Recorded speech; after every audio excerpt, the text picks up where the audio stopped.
नमस्कार दोस्तों, जैसा कि हम मैपिंग अर्थात मानचित्र का अध्ययन इस समय कर रहे हैं विश्व भूगोल में। तो विश्व भूगोल में हमने आपको तीन लेक्चर आपको प्रोवाइड कर 2 या 3 प्रोवाइड कर दिए हैं। उसी कड़ी में आज अगला लेक्चर मैं लेकर आया हूँ, जिसमें से अब हम एशिया महाद्वीप के एक एक देश के बाद जो भी कुछ संगठन हैं उनका हम अध्ययन करते हुए चलेंगे। चलिए देखिए, उसी कड़ी में पहली चीज तो जितना मैंने पहले पढ़ाया था आपको वो एक बार रिवाइज करा दूं। हमने सार्क पढ़ लिया था, ठीक है।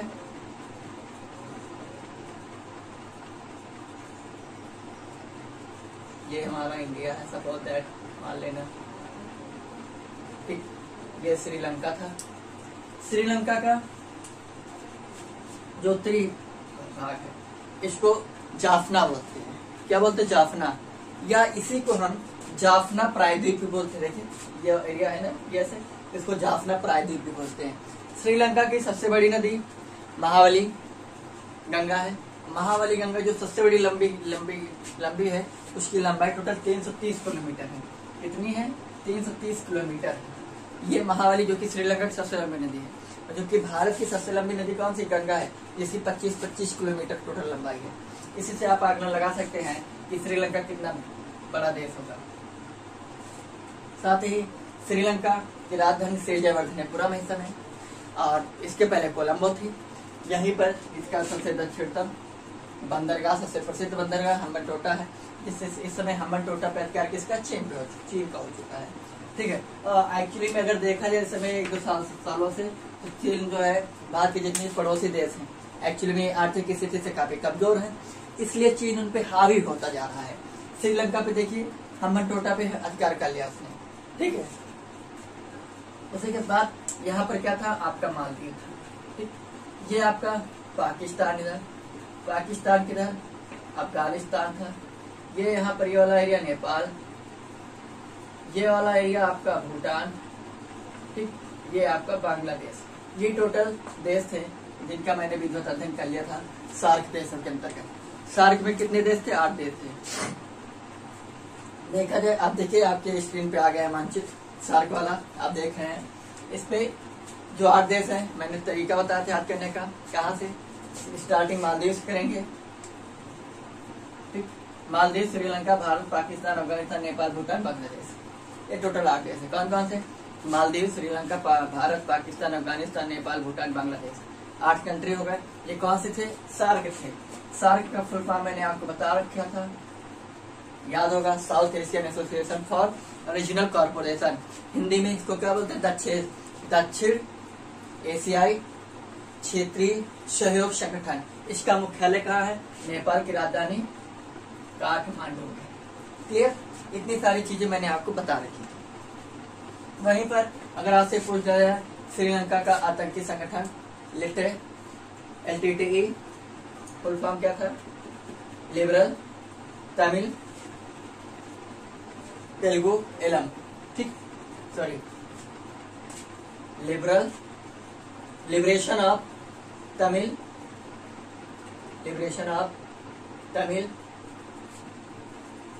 तेलुगु एलम, ऐसा कुछ था, ठीक है। जिसका प्रमुख कौन था? प्रभाकरण था। ये जाफरन वाला क्षेत्र जो था वही इसी को इस आतंकी संगठन ने कवर कर लिया था। तो आज हम इसी के आगे चलेंगे। कहा? आसियान का अध्ययन आज हम करेंगे। आसियान क्या होता है? आसियान में कितने देश हैं? कौन कौन से देश भाग लेते हैं? आसियान का मुख्यालय कहाँ है? ठीक। तो चलिए देखते हैं। सबसे पहले आसियान। आज ये 8 देशों के बारे में मैंने आपको इधर जानकारी दे रखी थी। एक चीज, एक होमवर्क मैं आपको दे रहा हूँ। जितने भी देश मैं आपको पढ़ाऊँ, चाहे संगठन से थ्रू पढ़ाऊँ या ऐसे पढ़ाऊँ, तो उस हर देश के जितने भी देश मैं आपको पढ़ाऊँ उनकी आपको राजधानियां जरूर याद होनी चाहिए, अगर आपको मेरी क्लास अटेंड करनी है, जितना आपको करना है। साथ ही अगर और कुछ करना चाहते तो उन देश की मुद्रा और वहाँ की पार्लियामेंट अगर आप साथ में लेकर चलेंगे बहुत अच्छा होगा, बहुत अच्छा होगा आपके लिए। क्योंकि ये सारी चीजें आपको अगर एसएससी में अगर आपको बैठना है, वनडे एग्जाम में अगर आपको बैठना है, तो ये जो चीजें ना, मुद्रा है, पार्लियामेंट्स है, कैपिटल्स है, कैपिटल्स से बड़े एग्जाम्स में आते हैं, लेकिन ये सारी चीजें कहाँ? छोटे एग्जाम में वहां पहुंचे टू इन वन का काम करते हैं। मतलब जीके के लिए हम पढ़ ही रहे हैं, अगर जीके में आगे तो ठीक है, नहीं तो रीजनिंग में पूछ लिया जाता है, कोडिंग डिकोडिंग में। ठीक है। ये जैसे Bangladesh ratio Dhaka, proportion Bharat question mark. तो वहां पर ये देखना होगा कि भारत बांग्लादेश का ढाका से क्या संबंध है, ढाका बांग्लादेश की राजधानी, तो वैसे भारत की राजधानी क्या होगी उसको फिलअप करना होता है। इस तरीके से क्वेश्चन बनते हैं। क्वेश्चनों का ट्रेंड हर वर्ष आप देखिए कुछ ना कुछ बदल रहा है, कुछ ना कुछ नया करने की कोशिश करता है वो, इसलिए आपको उस हिसाब से चलना होगा, ठीक है। तो श्रीलंका के बारे में मोटा मोटी चीजें हम जान गए थे। अब आगे हम चलते हैं। ये है सार्क कंट्रीज, टोटल 8 थे। नेपाल, श्रीलंका, भारत, पाकिस्तान, अफगानिस्तान, नेपाल, भूटान, बांग्लादेश, ठीक। सार्क का मुख्यालय कहाँ पे है, नेपाल की राजधानी काठमांडू। गुड, चलिए अब हम आज अध्ययन करेंगे आसियान का, ठीक। ये क्या था, साउथ एशिया था। अगर आप देखें ग्लोब में वर्ल्ड मैप देखेंगे अगर आप, तो वर्ल्ड मैप में अगर आप ऐसे बना ले मानचित्र, इस मानचित्र को अगर आप देखें, इसमें आप देखिए समझने की कोशिश करिएगा। ये उत्तर होता है यानी नॉर्थ, दक्षिण होता है यानी साउथ, ईस्ट होता है यानी पूर्व, वेस्ट होता है यानी पश्चिम। ये 4 दिशाएं हो गई। ये वाले एरिया की अगर हम बात करें इसकी, इनकी, तो यहाँ पर क्या है, जैसे ये वाला एरिया इस दिशा और इस दिशा के बीच में, ये वाला एरिया इस दिशा और इस दिशा के बीच में, ये वाला एरिया इस दिशा के बीच में, ये वाला एरिया इसके और इसके दिशा के बीच में। तो इसलिए हुआ ये, जैसे आप देखिए कि रेलवे में क्या होता है, जैसे कि हम क्या पढ़ते हैं नॉर्थ ईस्ट यानी पूर्वोत्तर भारत या पूर्वोत्तर देश राज्य की जब बात करते हैं, या जैसे कि पूर्वोत्तर रेलवे या दक्षिणोत्तर रेलवे, तो ऐसे चीजें चलती हैं। दक्षिणोत्तर कहा जाएगा, पश्चिमोत्तर, ठीक, पूर्वोत्तर। तो लेकिन जो तरीका है वो ये है, ज्योग्राफी क्या है, ज्योग्राफी का काम है, अगर ज्योग्राफी आप पढ़ रहे हैं, किसी भी चीज के बारे में अगर पढ़ रहे हैं तो सही चीजें पढ़ें, ठीक। जैसे मैं एक टीचर हूं, अगर मैं टीचर होकर सही से न पढ़ा पाऊं तो कोई फायदा नहीं है, फिर तो बेकार है ना, क्योंकि मेरे को मोहर लग गई कि मैं एक टीचर हूँ, एज ए टीचर मैं यहाँ पर पढ़ा रहा हूँ आपको, तो मुझमें ये क्वालिटी होनी चाहिए कि मैं आपको समझा सकूं, ठीक। अगर मैं मिठाई न बना पाऊँ, खाना न बना पाऊँ, कोई बुराई नहीं, क्योंकि मैं कोई हलवाई नहीं हूँ, मैं कोई गृहिणी, मैं कोई कुक नहीं हूँ कि मैं खाना बना लूँ, अच्छा ही बनाऊँ, ये ना बना पाऊँ कोई प्रॉब्लम नहीं। लेकिन अगर कोई कुक पढ़ाने लगे तो ना पढ़ा पाए तो कोई प्रॉब्लम नहीं। वैसे ही अगर रेलवे ने दिशाओं को उलट फेर कर दिया तो कोई प्रॉब्लम नहीं, क्योंकि रेलवे का काम ये नहीं है कि वो दिशाएं सही सही बताए पढ़ाए। रेलवे का काम है यात्रियों का उनके स्थान तक पहुंचाना, ठीक। लेकिन ज्योग्राफी का काम है सही दिशाओं का निर्देश देना, सही चीजों को इंडिकेट करना। अब गणित में अगर जोड़ घटाना गलत हो जाए तो गणित किस काम की, अगर मैथ में प्लस की जगह माइनस कर दें, माइनस की जगह प्लस कर दें तो गलत होगा ना। वहीं पर अगर आप रीजनिंग में प्लस जगह माइनस करिए, माइनस करिए, प्लस करिए, कोई फर्क नहीं पड़ता है, बशर्ते आंसर आने से मतलब होता है। लेकिन मैथ में अगर आंसर आ रहा है तो कोई ठीक है, लेकिन तरीका भी सही होना चाहिए। तो रेलवे का काम क्या है, उसका सिर्फ दिशा, उस दिशा में जा रहा है, इसको वो बोल दे, इसको देखो उत्तर, इस दिशा क्या बोलते हैं, उत्तर पूर्व, या इसी को हम बोलते हैं पूर्वोत्तर या पूर्वोत्तर, तो रेलवे क्या बोल देता है पूर्वोत्तर। लेकिन सही तरीका क्या है, उत्तर और पूर्व, उत्तर पूर्व दिशा है, पूर्व उत्तर दिशा नहीं है, उत्तर पूर्व दिशा है, ये तरीका है। ये वाला एरिया क्या हो जाएगा, उत्तर पश्चिम, पश्चिमोत्तर नहीं, पश्चिमोत्तर नहीं बोलेंगे, उत्तर पश्चिम बोलेंगे। इस वाले को क्या बोलेंगे, दक्षिण पश्चिम, इस वाले को क्या बोलेंगे, दक्षिण पूर्व। समझिए, ये तरीका है बोलने का, पढ़ने का, समझने का। अब ज्योग्राफी अगर इसको पूर्व उत्तर बोले तो गलत है, क्योंकि ज्योग्राफी का तो काम ही है दिशा, क्षेत्र, इन सब चीजों को सही तरीके से ज्ञान देना, ठीक है। तो ये सारी चीजें, तो अगर आप वर्ड इसमें देखेंगे, क्या उसको क्या बोलते हैं,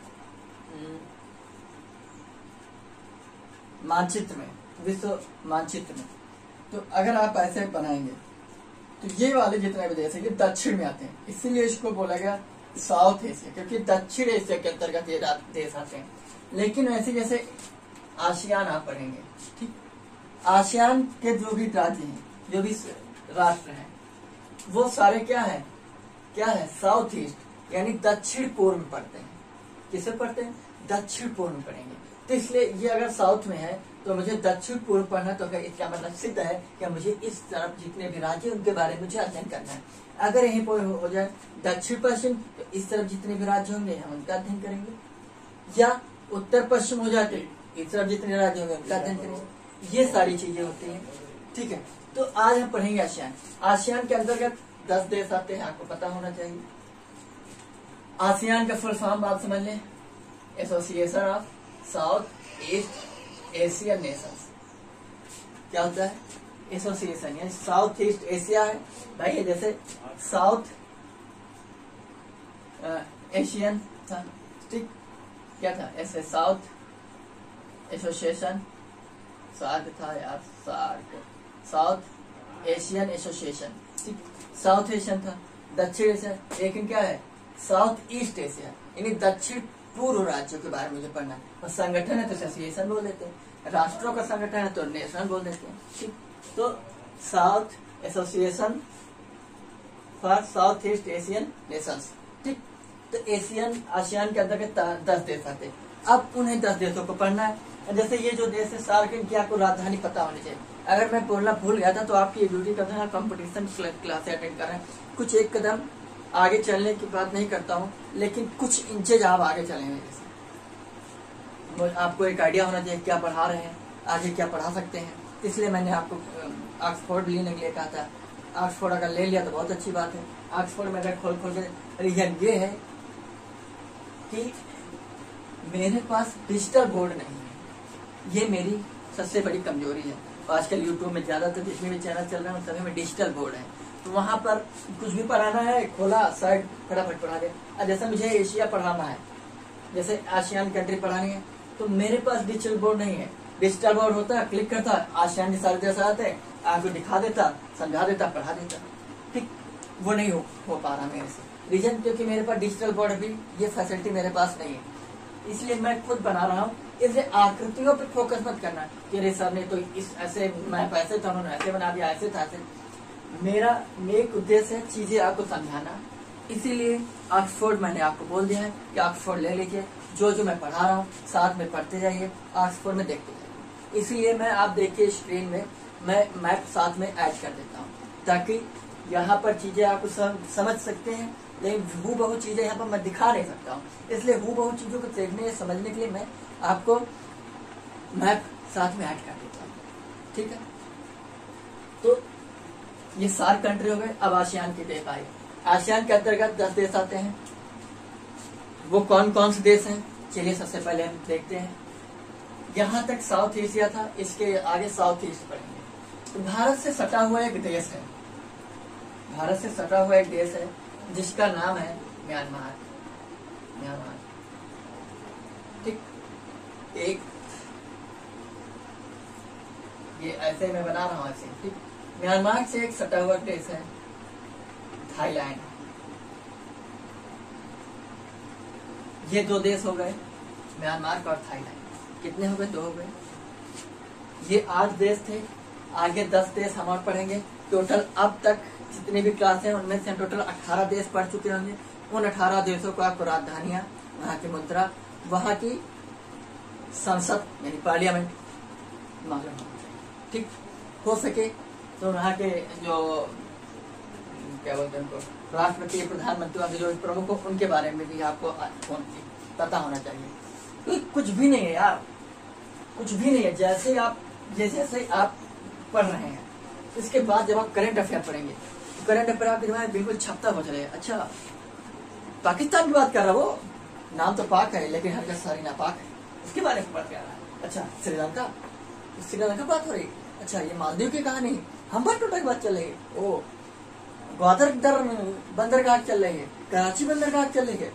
ऐसी चीजें आप जब आपको हूबहू, इसीलिए मैं मानचित्र आपको बोल रहा हूँ, लेकिन जब मानचित्र दिमाग में बैठ जाएगा ना तो चीजें बहुत आसानी से आपको पता रहेगी। इसलिए म्यांमार, थाईलैंड, आसियान के 2 देश हो गए, म्यांमार और थाईलैंड। आगे जिस प्रकार हम ब्रिटिश ईस्ट के अंतर्गत आते थे कि हुकूमत करते थे, उनकी कॉलोनी हम लोग थे। वैसे ही 3 ऐसे देश अब मिलेंगे जो फ्रेंच ईस्ट के अंतर्गत आते थे, यानी फ्रेंच यानी फ्रांस के अधीन थे। जैसे हम ब्रिटेन के अधीन थे, वैसे 3 देश फ्रांस के अधीन थे। तो एक बार MPPC ऐसा पूछ लिया करने में कि कौन सा ऐसा देश है जो फ्रेंच ईस्ट के अंतर्गत नहीं आता है। भारत भी ब्रिटेन ईस्ट में भी 3 देश हैं, 3 देश आते थे। कौन कौन से? म्यांमार, अफगानिस्तान, भारत। म्यांमार, अफगानिस्तान, भारत। ठीक।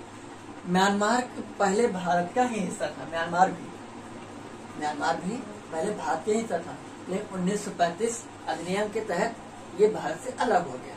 तब म्यांमार का नाम बर्मा था और बर्मा की राजधानी रंगून थी। अब वर्तमान में म्यांमार, इस बर्मा का नाम म्यांमार है और म्यांमार की राजधानी नैपीतांग है। ठीक है। तो एक आसियान के अंतर्गत 2 देश मैंने आपको बताया, म्यांमार, थाईलैंड। अब फ्रेंच ईस्ट के अंतर्गत 3 देश आते हैं। फ्रेंच ईस्ट के अंतर्गत कौन कौन से आते हैं?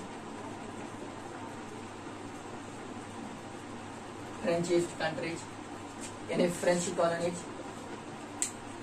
देखिए, सबसे पहले म्यांमार, थाईलैंड, लाओस,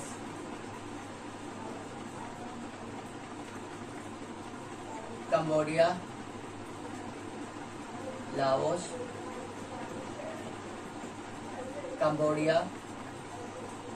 फिर ऐसे एक देश है वियतनाम। ये 3 देश हैं जिनको फ्रेंच ईस्ट यानी फ्रेंच के अधीन यानी फ्रांस के अधीन ये 3 देश थे। जैसे हमारे यहाँ हम 3 देश ब्रिटेन के अधीन थे, वैसे ये 3 देश फ्रेंच के अधीन थे, फ्रेंच ईस्ट। ठीक है। कौन कौन से? Laos, Cambodia, Vietnam. Laos, Cambodia, Vietnam. अब यहाँ से क्वेश्चन बन जाता है में से कौन सा फ्रेंच ईस्ट का देश नहीं है? लाओस, कंबोडिया, वियतनाम 3 है। म्यांमार भी रख दिया, थाईलैंड रख दिया, मलेशिया रख दिया, मलेशिया रख दिया, ब्रुनेई रख दिया, कुछ भी रख दिया। एक 3 तो रखे गए। तो आपको पता होना चाहिए कि फ्रेंच ईस्ट के अंतर्गत 3 देश आते हैं। ठीक है। आगे इतना क्लियर हुआ। 5 देश हो गए, Myanmar, Thailand, Laos, Cambodia, Vietnam. कौन कौन से? Myanmar, Thailand, Laos, Cambodia, Vietnam. 5 हो गए। आगे अब देखिए, शायद स्क्रीन में इसके आगे नहीं आ पाएगा, इसलिए मैं इसको अब थोड़ा छोटा कर दूं। बड़ा इसलिए बना था ताकि चीजें एक बार समझ में आ जाए। अब इनको मैं पहले जैसे म्यांमार का M बना लूंगा मैं, ठीक, थाईलैंड का T बना लूंगा, लाओस का L बना लूंगा, कंबोडिया का C बना लूंगा, ठीक, कंबोडिया का C बना लूंगा, वियतनाम का V बना दूंगा। तो मतलब चीजें आपको सिर्फ इंडिकेट कर दूंगा मैं। M for Myanmar, T for Thailand, L for Laos, C for Cambodia और V फॉर वियतनाम।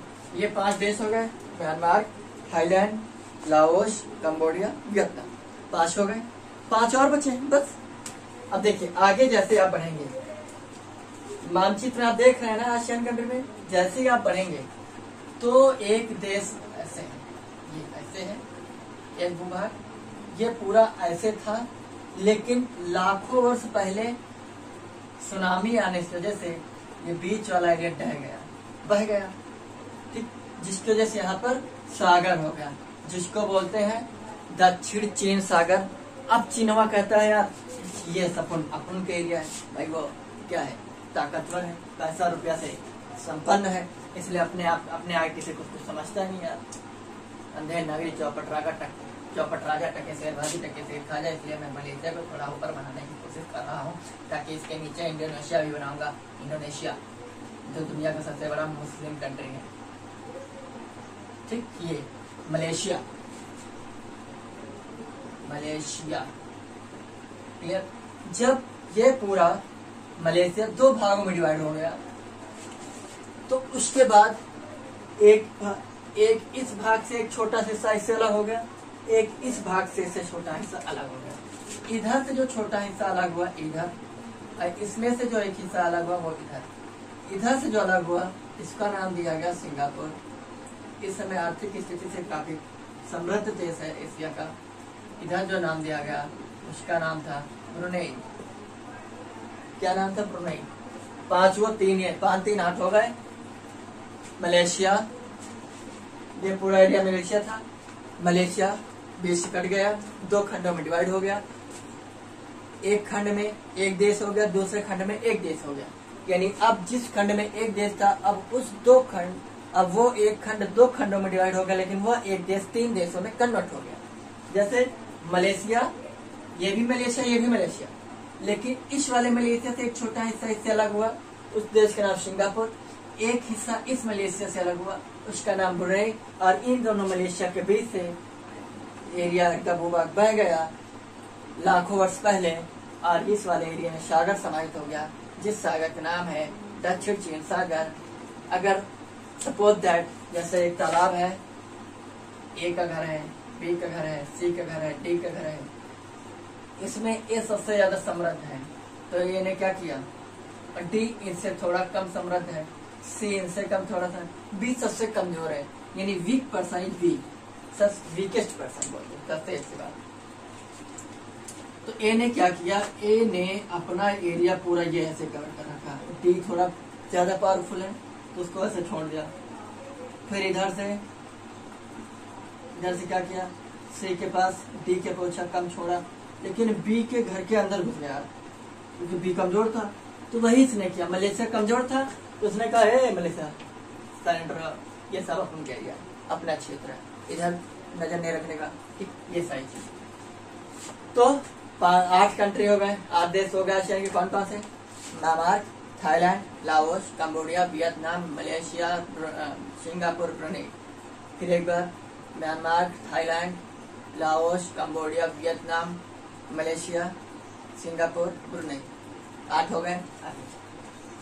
इसके नीचे एक देश है जो 13,000 द्वीपों से मिलकर बना है और दुनिया का सबसे बड़ा मुस्लिम कंट्री है, यानी दुनिया का सबसे बड़ा मुस्लिम देश है, ठीक।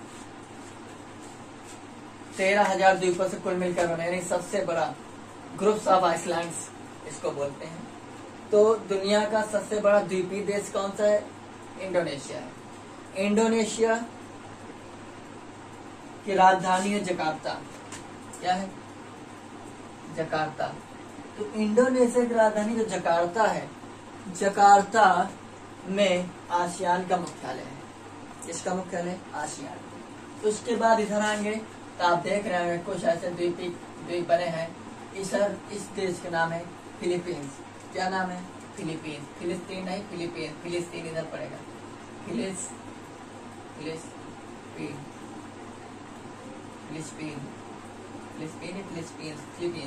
फिलीपींस होता है, फिलीपींस। मैं गलत बोल गया था, फिलीपींस होता है, फिलीपींस।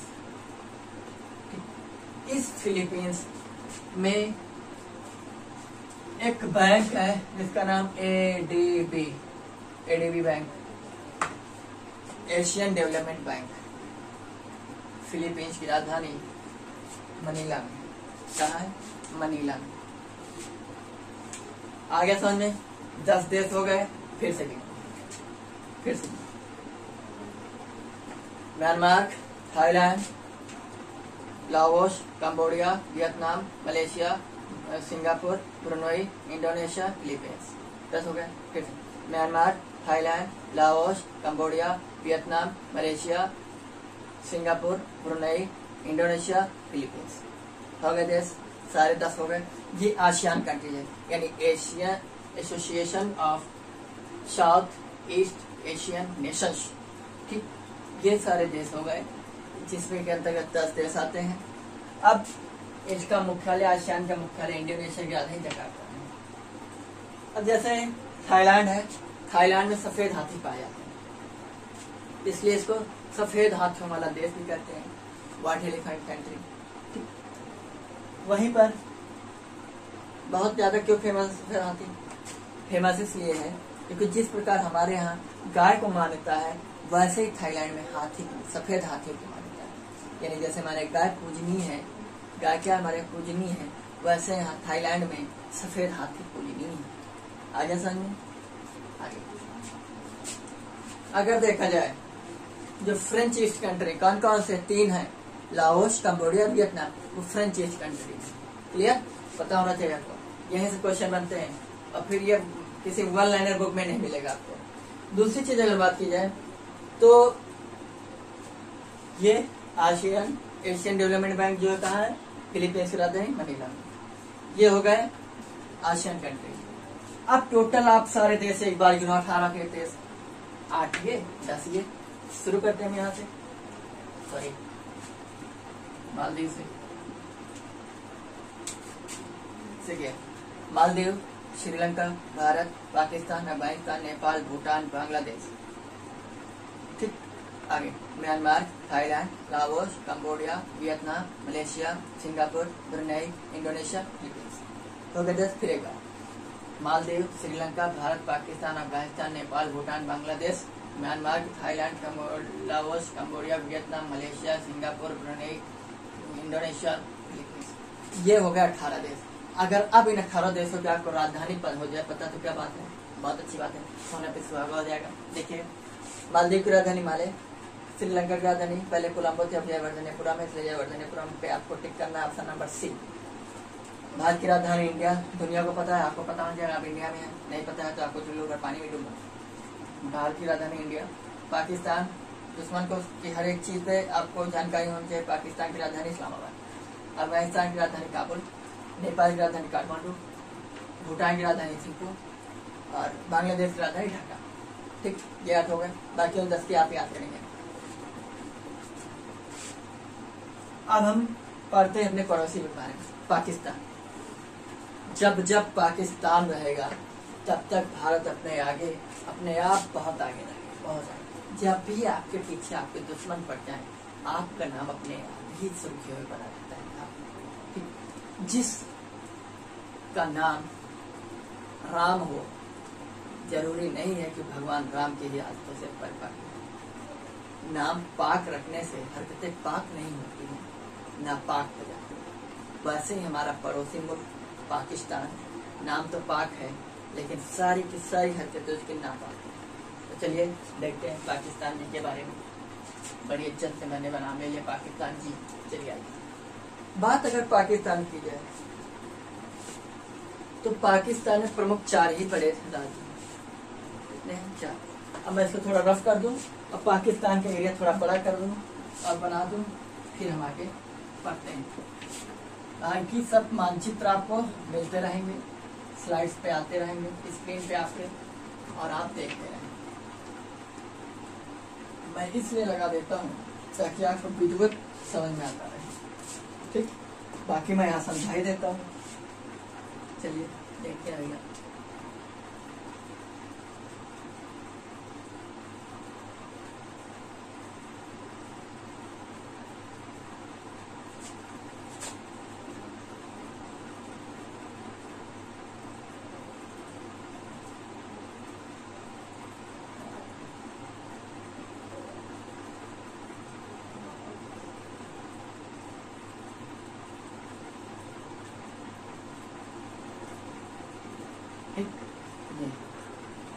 थोड़ा अच्छा अपने जैसे सब नाम लिया, अच्छा गर्व महसूस होने लगे मुझे। तुम्हें तो होता ही, जब मैं पढ़ा तो तुम्हें गर्व महसूस होता ही रहता है। ये है भारत अपना इंडिया, भारत माता की जय। अब बनाऊंगा मैं पाकिस्तान, मुर्दाबाद।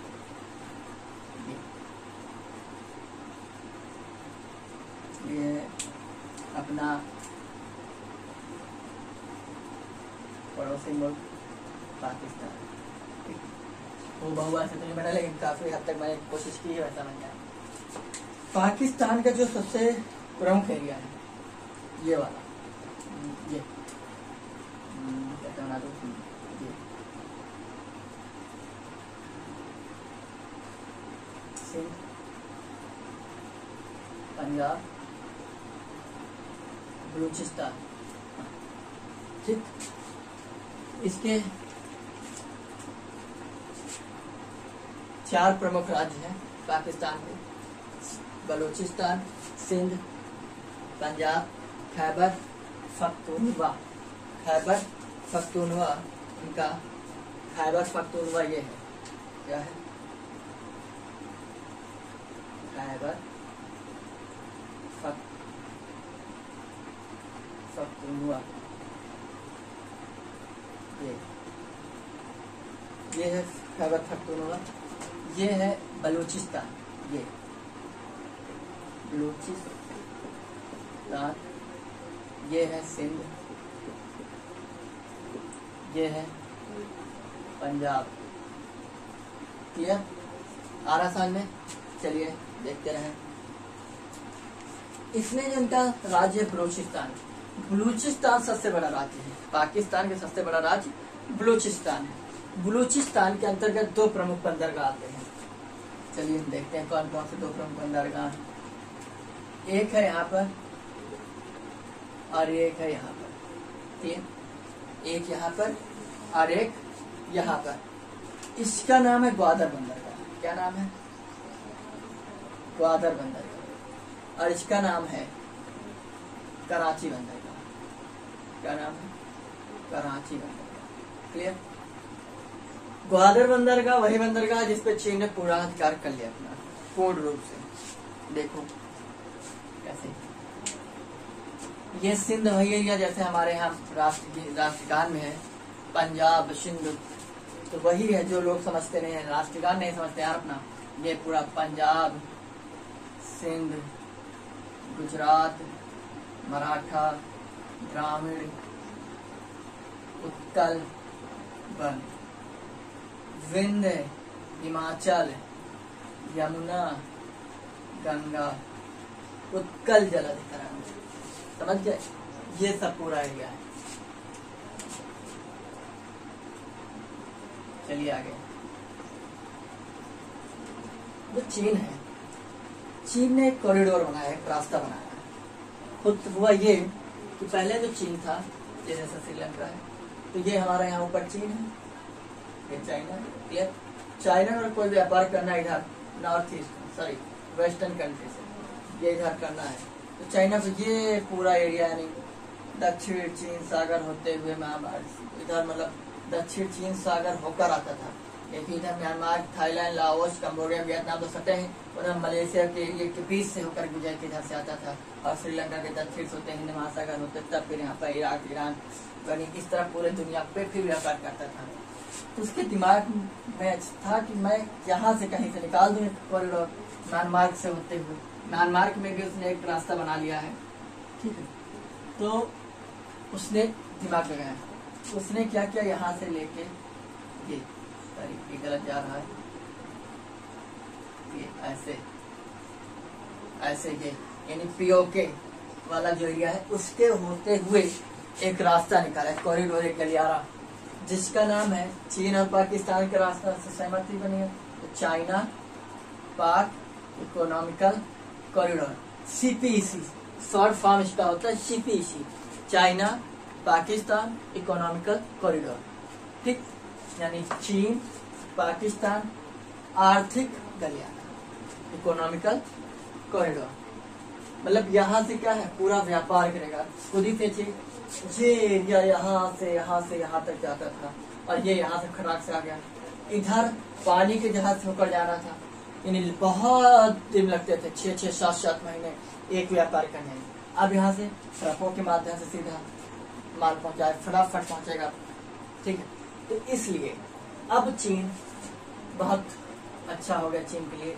तो क्वेश्चन पूछेगा कि पाकिस्तान ने चीन ने पाकिस्तान के किस बंदरगाह पे कब्जा कर लिया, तो ग्वादर बंदरगाह। किस बंदरगाह पे? ग्वादर बंदरगाह। तो आपको पता होना चाहिए कौन सा बंदरगाह?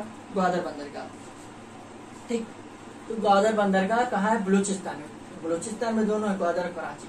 लेकिन स्पेशली क्वेश्चन जो बनेगा ग्वादर से बनेगा, क्योंकि ग्वादर वही बंदरगाह है जहाँ पर चीन का अपना रास्ता यानी सैन्य अड्डा। अब देखो भारत की बात कर अगर हम करें तो भारत ने एक बंदरगाह लिया है ईरान में, चाबहार बंदरगाह। ईरान का बंदरगाह है चाबहार।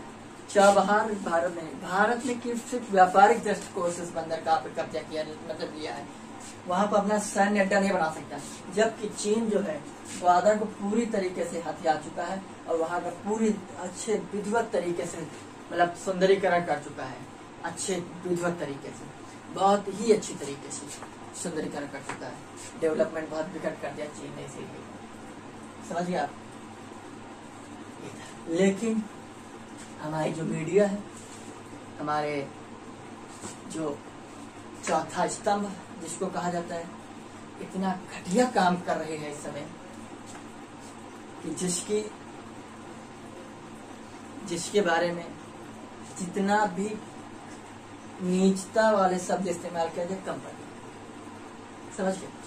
रीजन ये है कि कभी ये चीजें बताते ही नहीं है कि हमारे यहाँ क्या हो रहा है, क्या नहीं हो रहा है। वहीं पर जो चीन यहाँ से गुजर गया पीओके से होकर, और हम यहाँ पर अपने गलवान घाटी यहाँ पर रास्ता बना रहे थे, अपने ही क्षेत्र में अपना रास्ता बना रहे थे, तो उसने रोक दिया था। गलवान घाटी यहीं पर है। समझ गए? तो ये सारी चीजें अगर हम चाहते थे रुक सकते थे।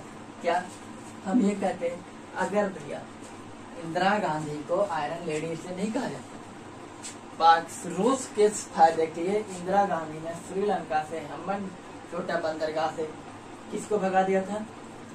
अमेरिका जैसे देश को उसने भगा दिया था नहीं भगा दिया था। और हम अपने ही देश से रास्ता निकाल रहा था और हम चीन को नहीं भगा पाए। लोग ये कहते हैं कि जवाहरलाल की गलती है। अरे ठीक, हम मानते जवाहरलाल ने गलती की है, फिर तुम क्या करने आए हो? तुम भी तो यही हवाला देकर आए थे कि जो गलतियां लोगों ने की हम उसको सुधार करेंगे। तो आप क्या कर रहे हैं? कहाँ सुधार कर रहे हैं?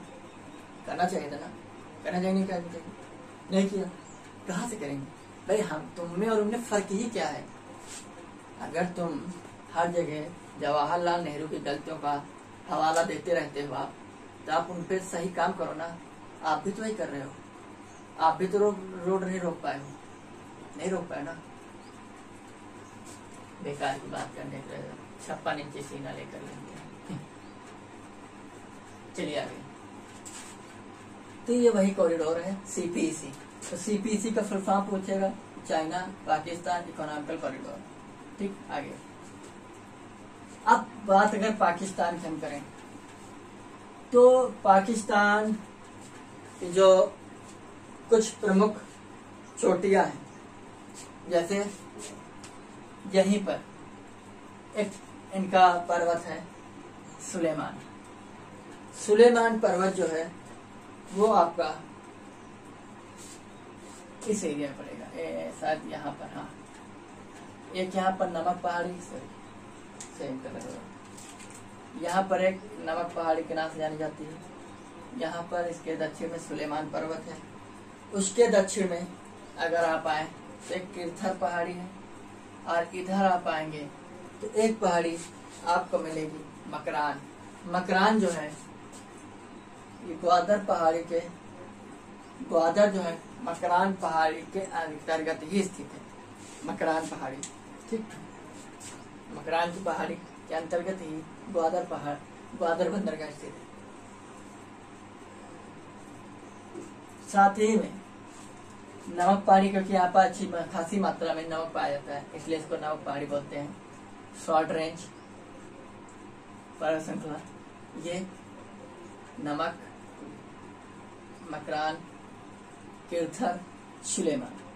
ठीक, आगे समझ में? उल्टा बोल रहा मैं। नमक, नमक,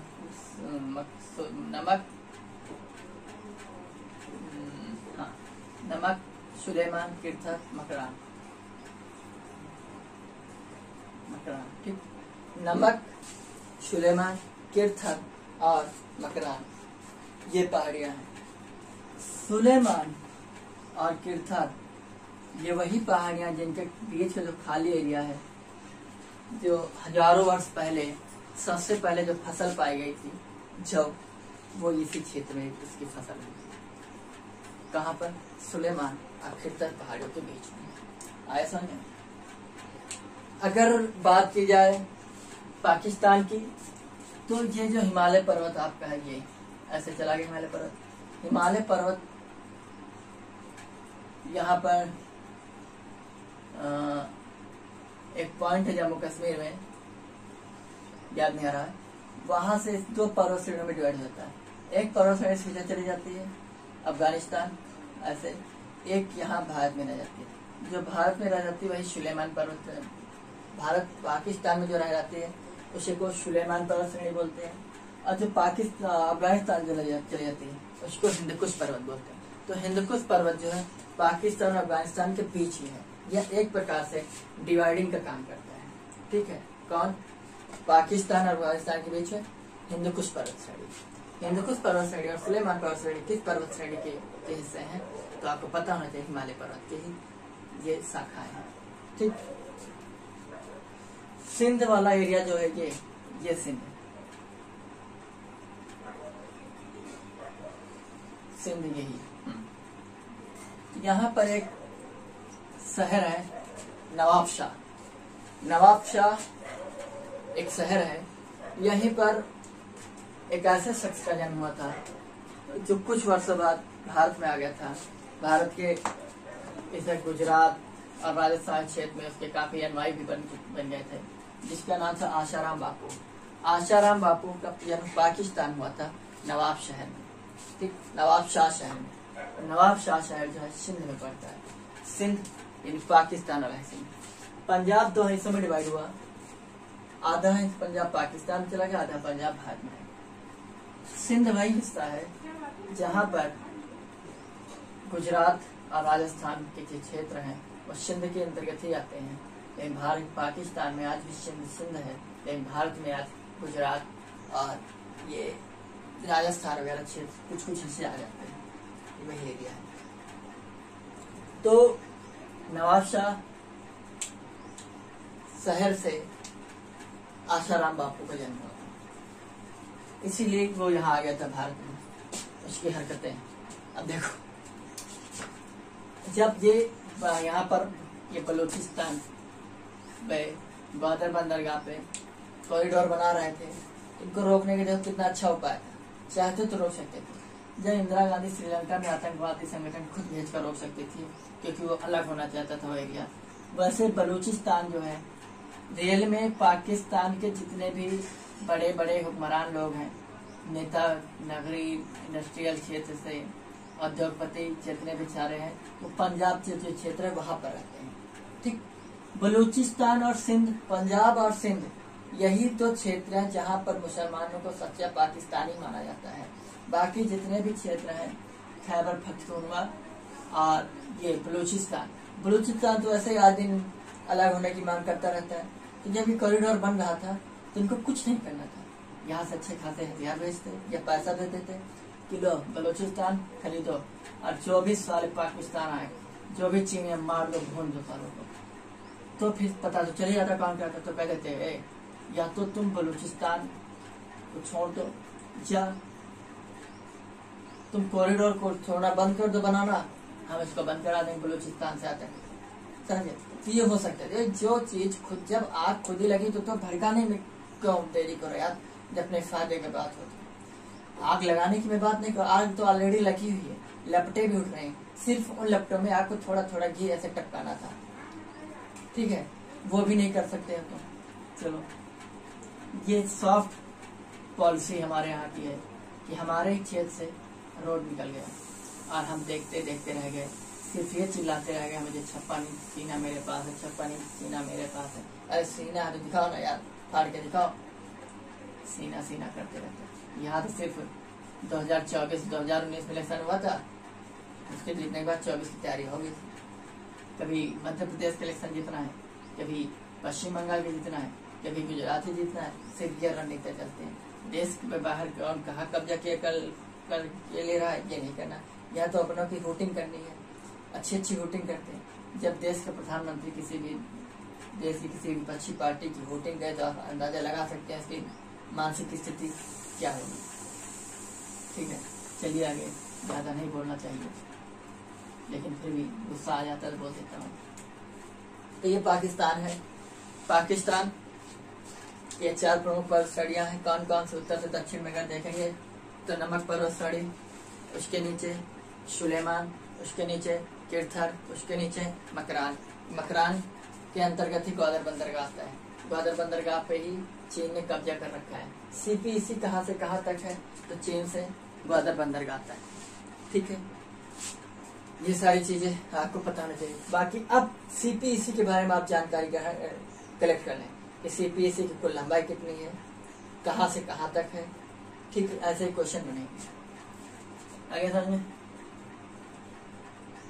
खैबर पख्तूनख्वा जो शहर है ये एक ऐसा एरिया है जहाँ पर अफगानिस्तान से आतंकवादी आता है, खलबली मनाकर जाकर भाग जाता है, और पाकिस्तान ये पंजाब और सिंध का आदमी जाकर भी यहाँ ढपली बजाकर चलाता है। इसलिए खैबर पख्तूनख्वा जो बीच में फंसा हुआ एक ऐसा स्टेट पड़ गया पाकिस्तान का, जो बेचारा दिन और रात सिर्फ यही कामना करता है खुदा से कि ऐ खुदा तूने जिंदगी बख्श तो दी है, लेकिन ये जिंदगी किस काम की है। जिसको देखो वही तबलीग तरीके बजाकर चला जा रहा है, तो मुझे कुछ ऐसा करो। इसे खैबर पख्तूनख्वा बलूचिस्तान पाकिस्तान की सदर के खिलाफ रहते हैं। अब देखिए, इमरान खान एक ऐसा नेता है जो नंबर 1 का गधा टाइप का मंत्री प्रधानमंत्री बना पाकिस्तान में। उसको शादी ही करने से छुट्टी नहीं है। देख लो, करो शादी, बच्चा करो, बनाओ पाकिस्तान में। इसीलिए जो आसाराम बापू थे ना, वो इसीलिए भाग आ गया था ससुराल, कि वो भारत में जनसंख्या बढ़ा रहा था। अब इसको भारत में पाकिस्तान भेज दो, बोल दो खेती भी नहीं करो, आसाराम बापू को तुम्हारा सामान तुम्हारे को लौटा देंगे, तो उनको डर जाएंगे, क्योंकि उसको पता है कि यहाँ साला न जाने कितनी जनसंख्या बढ़ा देगा। हर किसी बाप को पता है कैसी कैसी करता है। तो ये सारी चीजें, तो साथ में आसियान हो गया, पाकिस्तान हो गया, श्रीलंका हो गया, सार्क हो गया, इतनी सारी चीजें आपको पता हो गई हैं, रट गई होंगी। मुझे यकीन है कि आपको मैंने रटा दिया है। साथ में आपको मैप भी दिखा रहा था, इसलिए आपको क्लियर हो चुका होगा। ठीक, उम्मीद करते हैं आज की क्लास अच्छी लगी होगी। आप सभी का बहुत बहुत धन्यवाद। Thank you. जय हिंद, जय भारत।